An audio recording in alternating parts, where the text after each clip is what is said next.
नमस्कार, आपका स्वागत है आपके अपने चैनल दिव्य दृष्टि में। माघ एक ऐसा माह है जो भारतीय संवत्सर का 11वां चंद्रमास और 10वां सौरमास कहलाता है। मघा नक्षत्र से युक्त पूर्णिमा के कारण इस माह को माघ कहा जाता है। इस मास के प्रत्येक दिन को पर्व के समान महत्व प्राप्त है, परंतु कुछ विशेष दिनों का महत्व और भी अधिक है। कहते हैं कि ब्रह्मा, विष्णु, महेश, आदित्य, मरुदगण और अन्य देवी देवता माघ मास में संगम में स्नान करते हैं। मान्यता है कि प्रयाग में माघ मास में 3 बार स्नान करने से 10,000 अश्वमेघ यज्ञ के बराबर फल प्राप्त होता है।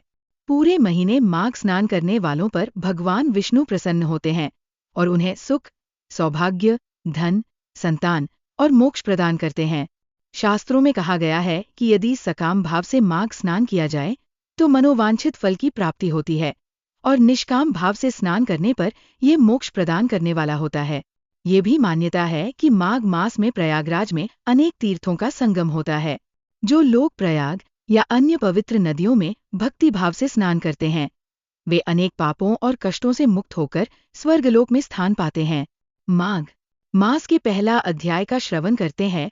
श्री नैमिषारण्य क्षेत्र में मुनिजनों ने परम भागवत श्री सूत जी से कहा, हे मुने, अब आप कृपा करके माघ मास की उस पवित्र कथा का वर्णन करें जिसे वशिष्ठ भगवान ने राजा दिलीप से कहा था, जिससे सभी प्राणियों के समस्त पाप नष्ट हो जाते हैं।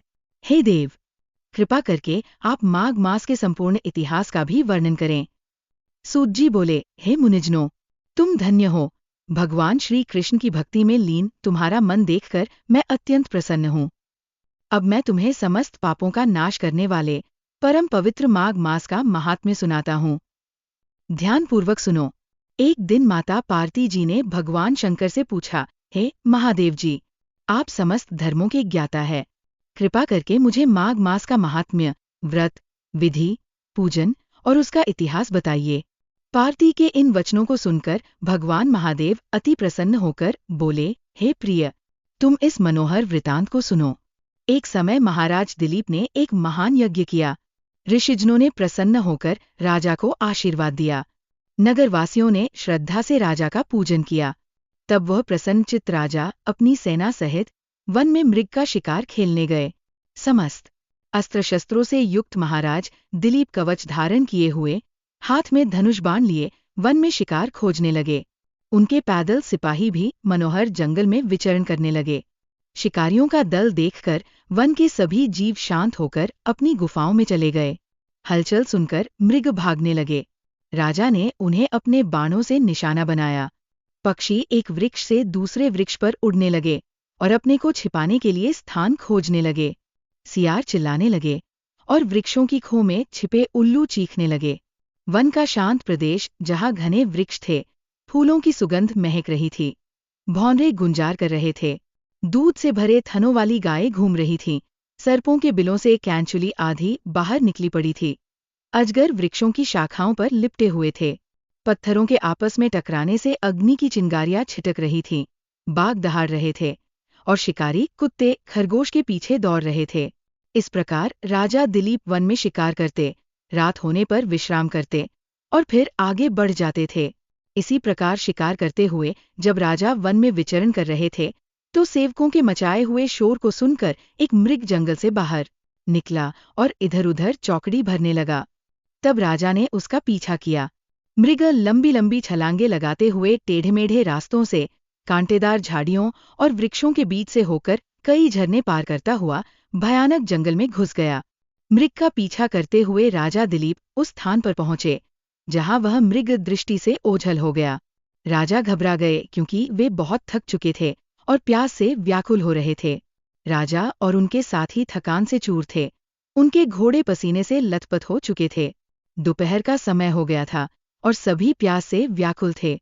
पानी की खोज में राजा ने दूर समुद्र जैसा एक विशाल सरोवर देखा, जिसके किनारे घने वृक्ष थे। सरोवर का जल स्वच्छ था। उसमें बड़े बड़े कमल खिले हुए थे, जिन पर भौंरे गुंजार कर रहे थे। सरोवर के जल में छोटी छोटी मछलियां लहरों के साथ तैर रही थीं। सरोवर के किनारे अनेकों पशु पक्षी घूम रहे थे। इस सुंदर दृश्य को देखकर राजा और उनके साथियों की थकावट दूर हो गई। राजा और सैनिकों ने सरोवर का जल पिया और वहीं रात बिताने का विचार कर डेरा डाल दिया। उन्होंने संध्या को भोजन आदि से निवृत्त होकर अपने शस्त्र संभाल लिए। राजा एक वृक्ष पर धनुष बाण लेकर बैठ गए और उनके अन्य साथी भी दूसरी दिशाओं में अपने अपने शस्त्र लेकर तैनात हो गए ताकि कोई शिकार बच न सके। कुछ सैनिकों ने वन में जाल फैला दिया। आधी रात को जंगली शूकरों का एक झुंड सरोवर के किनारे आया। उन शूकरों ने तट के किनारे उत्पन्न कमल कंद खाए और पेट भर जाने पर वापस लौटने लगे। तभी वे राजा के सैनिकों द्वारा लगाए गए जाल में फंस गए। राजा ने अपने साथियों की सहायता से अनेकों शूकरों को मार गिराया। कुछ घायल होकर वहीं पड़े रहे और कुछ भागकर जंगल में जा छिपे। इतने सारे शूकरों को मरा देखकर राजा और उनके साथी प्रसन्न होकर शोर मचाने लगे।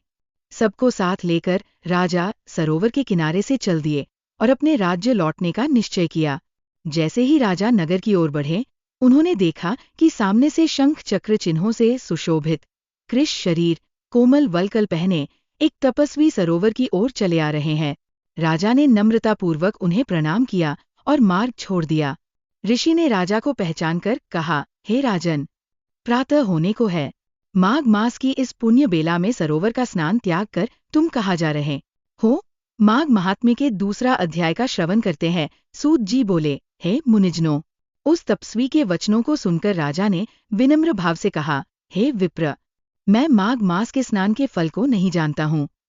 आप कृपा करके मुझे विस्तार पूर्वक बताएं। राजा के इन वचनों को सुनकर तपस्वी ने कहा, हे राजन, अब सूर्योदय होने वाला है, अतः ये समय स्नान के लिए अत्यंत शुभ है।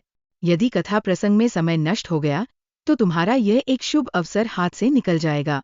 मेरी बात मानकर इस समय स्नान करो और घर लौटने पर अपने कुलगुरु वशिष्ठ से इस प्रसंग को पूछ लेना। इतना कहकर तपस्वी स्नान करने चले गए। राजा ने उनके वचनों को हृदय में धारण किया और अपने साथियों सहित सरोवर में स्नान किया। प्रातः होने पर राजा अपने राज्य में लौट आए। उनके मन में तपस्वी के शब्द गूंज रहे थे। आथ राजा दिलीप शीघ्र ही सुंदर वस्त्र और आभूषण पहनकर अपने सुयोग्य मंत्रियों को साथ लेकर महल से निकले। बंदीजन राजा की स्तुति गाने लगे।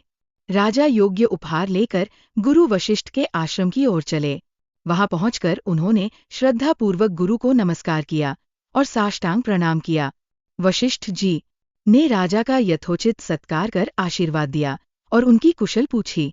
वशिष्ठ जी के सम्मुख बैठकर राजा ने आदर से सिर झुकाकर बड़े ही विनीत स्वर में कहा, हे भगवन, आपकी कृपा और आशीर्वाद से मैं पूर्णतया प्रसन्न हूँ। आपके द्वारा मैंने आचार, दंड नीति, राजधर्म, चारों वर्णों और चारों आश्रमों की समस्त क्रियाओं, दान विधान, यज्ञ, व्रत, उपासना आदि विधियों सहित भगवान विष्णु के पूजन की समस्त बातें विधि विधान से सुन ली है। आज एक तपस्वी ने माघ महात्म्य और स्नान की बातें सुनाकर मेरे हृदय में एक जिज्ञासा उत्पन्न कर दी है। नाथ, आप कृपा करके मुझे माघ मास का महात्म्य सुनाएं। वशिष्ठ जी ने प्रसन्न होकर कहा, हे राजन, आपकी भगवान के प्रति श्रद्धा देखकर मेरा हृदय प्रसन्न है। आपने समस्त जीवों को सुखी बनाने वाला प्रश्न किया है।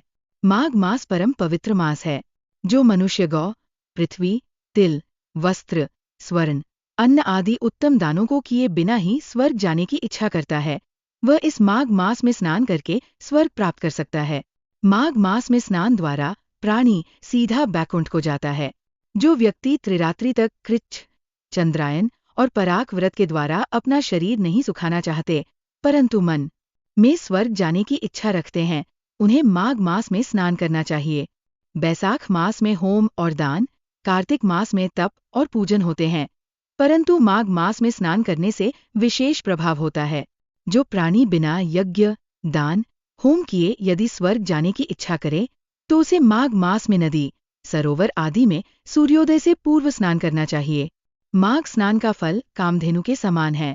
विद्वान पुरुषों का कथन है कि माघ स्नान करने वाला प्राणी अनंत फल प्राप्त करता है और वह राजा होता है। माघ स्नान चाहे सकाम हो, प्रजा के लिए हो, हरि भगवान के लिए हो या किसी निमित्त से हो, माघ स्नान करने वाला अनेक फल प्राप्त करता है। मकर संक्रांति में अन्न त्याग कर अदिति ने 12 वर्ष तक माघ स्नान किया, जिससे उन्होंने त्रिलोकी को उज्ज्वल करने वाले 12 पुत्र प्राप्त किए। माघ स्नान के प्रभाव से ही अरुंधति सुबगा स्वर्ग को गईं। और शची परम रूपवती होकर स्वर्ग में राज्य करती थी। अनेकों प्राणियों ने, जिन्होंने माघ स्नान किया और नियमों का पालन किया, सुंदर अप्सराओं के नृत्य, गंधर्वों के संगीत और वेद ध्वनि से गूंजित परम पवित्र लोक में स्थान पाया। जिन्होंने माघ स्नान के साथ दान किया और प्रिय वस्तु का त्याग किया, वे भाग्यशाली है। माघ स्नान के प्रभाव से अच्छी बुद्धि प्राप्त होती है और पापों का नाश होता है। माघ स्नान करने वाला प्राणी सहज ही उन लोकों को प्राप्त करता है जो ज्ञानी, तपस्वी और भगवान की आराधना करने वाले प्राप्त करते हैं।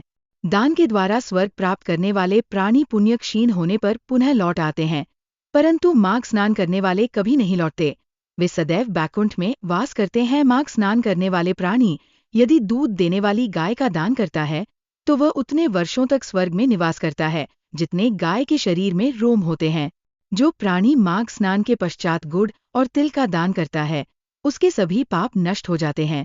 तिल का दान पापनाशक होता है और इससे प्राणी निर्मल हो जाता है।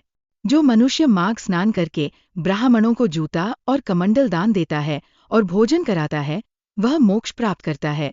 हे राजन, जो पापी माघ स्नान के साथ दान करता है, उसे सद्गति प्राप्त होती है। पितरों के तर्पण से प्राणी बैकुंठ को प्राप्त करता है। दान के द्वारा प्राणी के सभी पाप नष्ट हो जाते हैं और उसे स्वर्ग की प्राप्ति होती है। माघ स्नान करने वाले प्राणी को माघ मास में यथाशक्ति दान अवश्य करना चाहिए। जैसे आकाश की शोभा सूर्य से है और कुल की शोभा संतान से, उसी प्रकार तप की शोभा दान से होती है। ये पावन प्रसंग भृगु ऋषि ने मणि पर्वत पर विद्याधरों से कहा था। उनके अनुसार माघ मास में अधिक दान करना चाहिए। आपको ये कहानी कैसी लगी? अगर पसंद आई हो तो इसे लाइक करें और चैनल को सब्सक्राइब करें।